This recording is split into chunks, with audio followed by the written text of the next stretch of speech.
जय श्री राम, राधे राधे। स्वागत है आप सभी का मेरे चैनल में। आशा करती हूँ आप सभी स्वस्थ होंगे।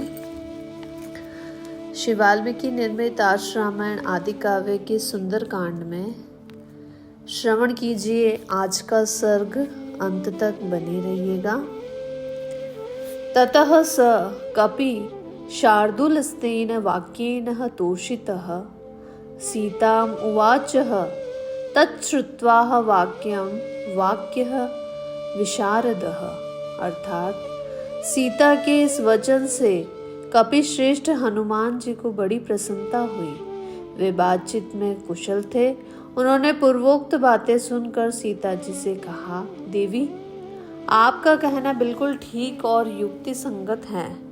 सुदर्शने, आपकी यह बात नारी स्वभाव के तथा पतिव्रताओं की विनयशीलता के अनुरूप हैं।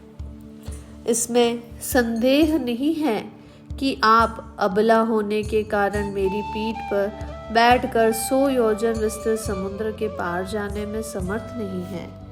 जनक नंदिनी, आपने जो दूसरा कारण बताते हुए कहा है कि मेरे लिए श्री रामचंद्र जी के सिवा दूसरे किसी भी पुरुष का स्वेच्छापूर्वक स्पर्श करना उचित नहीं है, यह आपके ही योग्य है। देवी, महात्मा श्री राम की धर्म पत्नी के मुख से ऐसी बात निकल सकती है। आपको छोड़कर दूसरी कौन स्त्री ऐसा वचन कह सकती है। देवी, मेरे सामने आपने जो जो पवित्र चेष्टाएं की और जैसी जैसी उत्तम बातें कही हैं, वे सब पूर्ण रूप से श्री रामचंद्र जी मुझसे सुनेंगे। देवी, मैंने जो आपको अपने साथ ले जाने का आग्रह किया है उसके बहुत से कारण हैं। एक तो मैं श्री रामचंद्र जी का शीघ्र ही प्रिय करना चाहता था, अतः स्नेहपूर्ण हृदय से ही मैंने ऐसी बात कही है। दूसरा कारण यह है कि मैं लंका में प्रवेश करना सबके लिए अत्यंत कठिन है। तीसरा कारण महासागर को पार करने की कठिनाई।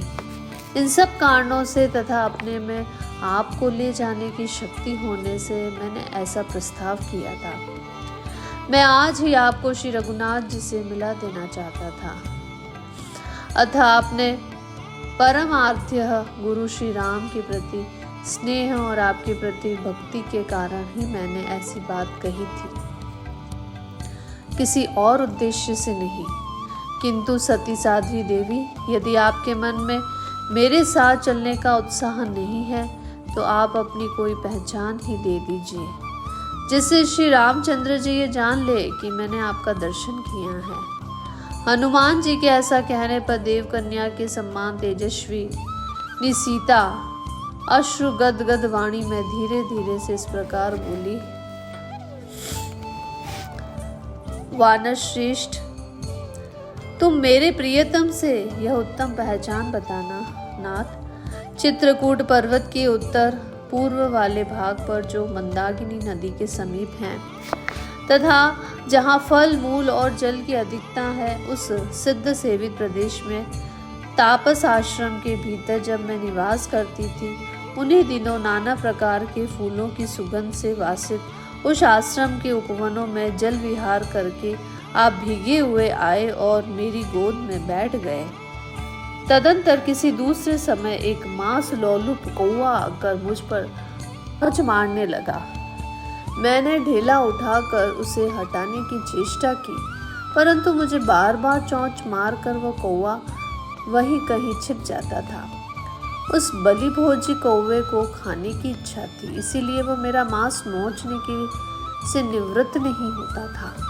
मैं उस पक्षी पर बहुत ही कुपित थी, अतः अपने लहंगे को दृढ़तापूर्वक कसने के लिए कटी सूत्र को खींचने लगी। उस समय मेरा वस्त्र कुछ नीचे खिसक गया और उसी अवस्था में आपने मुझे देख लिया। देखकर आपने मेरी हंसी उड़ाई। इससे मैं पहले तो कुपित हुई और फिर लज्जित हो गई। इतने में ही उस भक्ष्य लोलुप कौवे ने फिर चोंच मारकर मुझे शत विक्षत कर दिया और उसी अवस्था में आपके पास आई। आप वहां बैठे हुए थे। मैं उस कौवे की हरकत से तंग आ गई थी, अतः थक कर आपकी गोद में आ बैठी। उस समय मैं कुपित सी हो रही थी और आपने प्रसन्न होकर मुझे सांत्वना दी।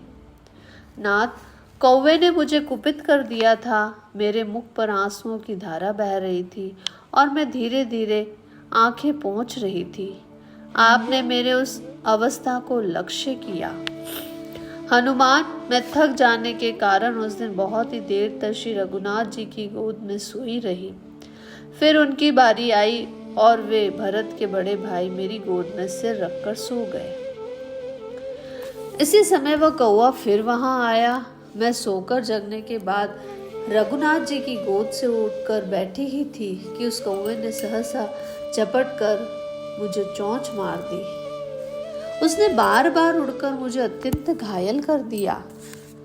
मेरे शरीर से रक्त की बूंदें झड़ने लगी। इससे श्री रघुनाथ जी की नींद खुल गई और वे जागकर उठ बैठे।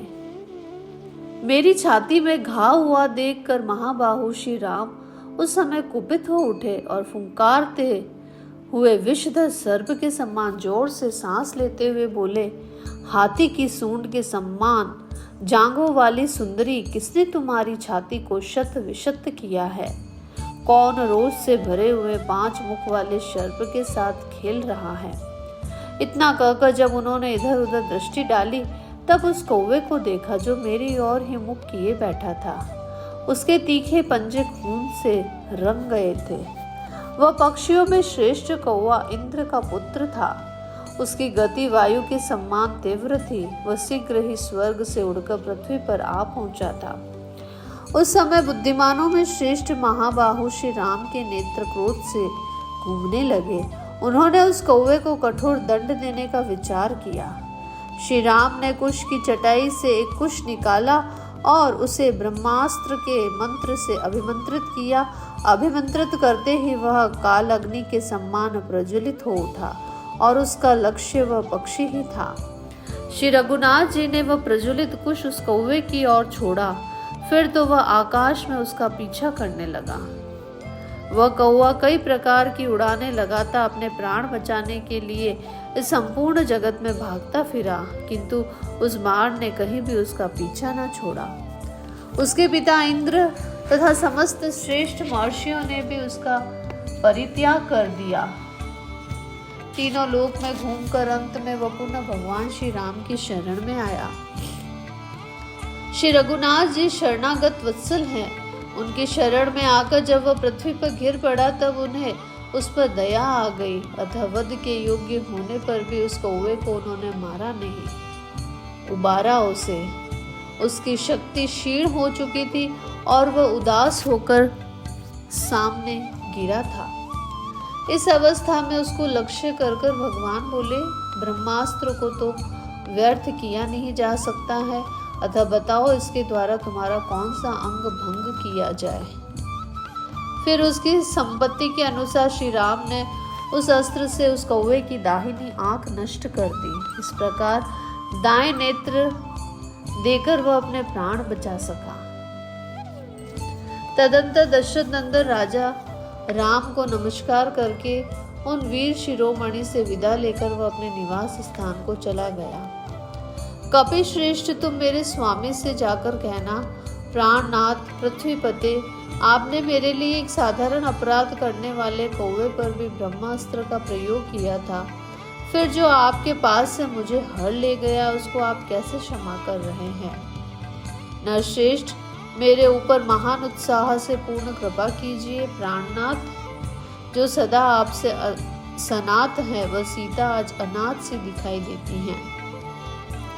दया करना सबसे बड़ा धर्म है, यह मैंने आपसे ही सुना है। मैं आपको अच्छी तरह जानती हूँ। आपका बल, पराक्रम और उत्साह महान है।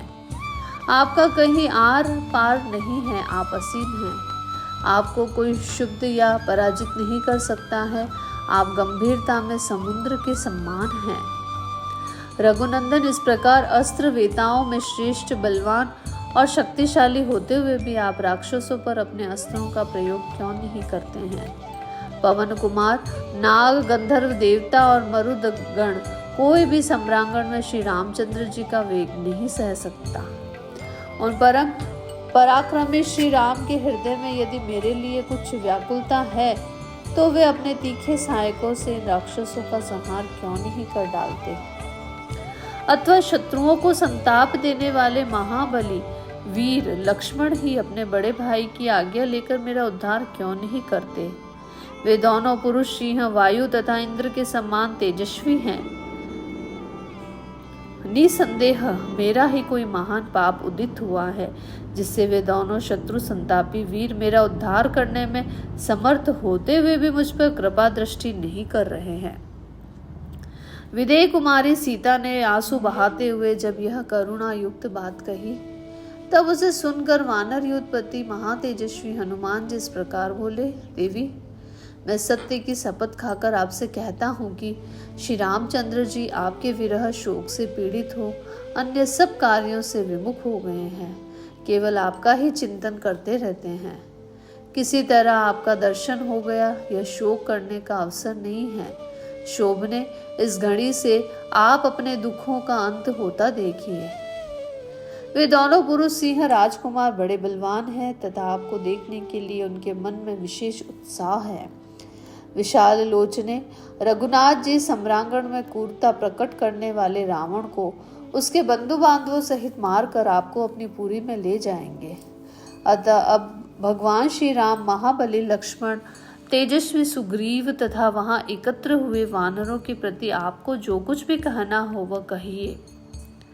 हनुमान जी के ऐसा कहने पर देवी सीता ने फिर कहा, कपिश्रेष्ठ, मनस्विनी कौशल्या देवी ने जिन्हें जन्म दिया है तथा जो संपूर्ण जगत के स्वामी है, उन श्री रघुनाथ जी को मेरी ओर से मस्तक झुकाकर प्रणाम करना और उनका कुशल समाचार पूछना। तत्पश्चात विशाल भूमंडल में भी जिसका मिलना कठिन है, ऐसे उत्तम ऐश्वर्य का भांति भांति के हारों, सब प्रकार के रत्नों तथा मनोहर सुंदर स्त्रियों का भी परित्याग कर पिता और माता को सम्मानित एवं राजी करके जो श्री रामचंद्र जी के साथ वन में चले आए, जिनके कारण सुमित्रा देवी उत्तम संतान वाली कही जाती हैं, जिनका चित्त सदा धर्म में लगा रहता है, जो सर्वोत्तम सुख को त्याग कर वन में बड़े भाई श्री राम की रक्षा करते हुए सदा उनके अनुकूल चलते हैं, जिनके कंधे सिंह के समान और भुजाएं बड़ी बड़ी हैं और जो देखने में प्रिय लगते हैं और मन को वश में रखते हैं, जिनका श्री राम के प्रति पिता के सम्मान और मेरे प्रति माता के सम्मान भाव तथा बर्ताव रहता है, जिन वीर लक्ष्मण को उस समय मेरे हरे जाने की बात नहीं मालूम हो सकी थी, जो बड़े बुढ़ों की सेवा में संलग्न रहने वाले शोभाशाली, शक्तिमान तथा कम बोलने वाले हैं, राजकुमार श्री राम के प्रिय व्यक्तियों में से जिनका सबसे ऊंचा स्थान है, जो मेरे ससुर के सदृश पराक्रमी हैं, तथा श्री रघुनाथ जी का जिन छोटे भाई लक्ष्मण के प्रति सदा मुझसे भी अधिक प्रेम रहता है, जो पराक्रमी वीर अपने ऊपर डाले हुए कार्यभार को बड़ी योग्यता के साथ वहन करते हैं, तथा जिन्हें देखकर श्री रघुनाथ जी अपने मरे हुए पिता को भी भूल गए, उन लक्ष्मण से भी तुम मेरी ओर से कुशल पूछना। वानर युद्धपति अधिक क्या कहूँ, जिस तरह यह कार्य सिद्ध हो सके वही उपाय तुम्हें करना चाहिए। इस विषय में तुम ही प्रमाण हो, इसका सारा भार तुम्हारे ही ऊपर है। तुम्हारे प्रोत्साहन देने से ही श्री रघुनाथ जी मेरे उद्धार के लिए प्रयत्नशील हो सकते हैं। तुम मेरे स्वामी शूरवीर भगवान श्री राम से बार बार कहना, दशरथ नंदन, मेरे जीवन की अवधि के लिए जो महीना या माह नियत है, उनमें से जितना शेष है उतने ही समय तक मैं जीवन धारण करूंगी। वीर, पापाचारी रावण ने मुझे कैद कर रखा है, अतः राक्षसियों द्वारा शठतापूर्वक मुझे बड़ी पीड़ा दी जाती है। ऐसा कहकर सीता ने कपड़े में बंधी हुई सुंदर दिव्य चूड़ामणि को खोलकर निकाला और उसे श्री रामचंद्र जी को दे देना, ऐसा कहकर हनुमान जी के हाथ पर रख दिया। उस समय उत्तम मणिरत्न को देखकर वीर हनुमान जी ने उसे अपनी अंगुली में डाल लिया। उनकी बाह अत्यंत सूक्ष्म होने पर भी उसमें छेद में न आ सकी। इससे जान पड़ता है कि हनुमान जी ने अपना विशाल रूप दिखाने के बाद फिर सूक्ष्म रूप धारण कर लिया था। वह मणि रत्न लेकर कपिवर हनुमान जी ने सीता जी को प्रणाम किया और उनकी प्रदक्षिणा करके वह विनीत भाव से उनके पास खड़े हो गए। सीता जी का दर्शन होने से उन्हें महान हर्ष प्राप्त हुआ था। वे मन ही मन भगवान श्री राम और शुभ लक्षण संपन्न लक्ष्मण के पास पहुंच गए थे। उन दोनों का चिंतन करने लगे थे। राजा जनक की पुत्री सीता ने अपने विशेष प्रभाव से जिसे छिपा कर धारण कर रखा था, वह बहुमूल्य मणि रत्न को लेकर हनुमान जी मन ही मन उस पुरुष के समान सुखी एवं प्रसन्न हुए, जो किसी श्रेष्ठ पर्वत के ऊपरी भाग से उठी हुई प्रबल वायु के वेग से कंपित होकर पुनः अपने प्रभाव से मुक्त हो गया हो। तदंतर उन्होंने वहां से लौट जाने की तैयारी की। इस प्रकार से वाल्मीकि निर्मित आज रामायण आदि काव्य के सुंदरकांड में हमारा यह सर्ग पूरा होता है। कल के सर्ग में हम चूड़ामणि लेकर जाते हुए हनुमान जी से सीता का श्री राम आदि को उत्साहित करने के लिए कहना तथा समुद्र तरण के विषय में संगित हुई सीता को वानरों का पराक्रम बताकर हनुमान जी का आश्वासन देने का वर्णन करेंगे। तो आप मेरे चैनल पर नए हैं या चैनल को आपने अभी तक सब्सक्राइब नहीं किया है, तो आप मेरे चैनल को सब्सक्राइब करें, लाइक करें और ज़्यादा से ज़्यादा शेयर करें। आप सभी का दिन मंगलमय हो, आप सभी स्वस्थ रहें, ख्याल रखें अपना और अपनों का। धन्यवाद।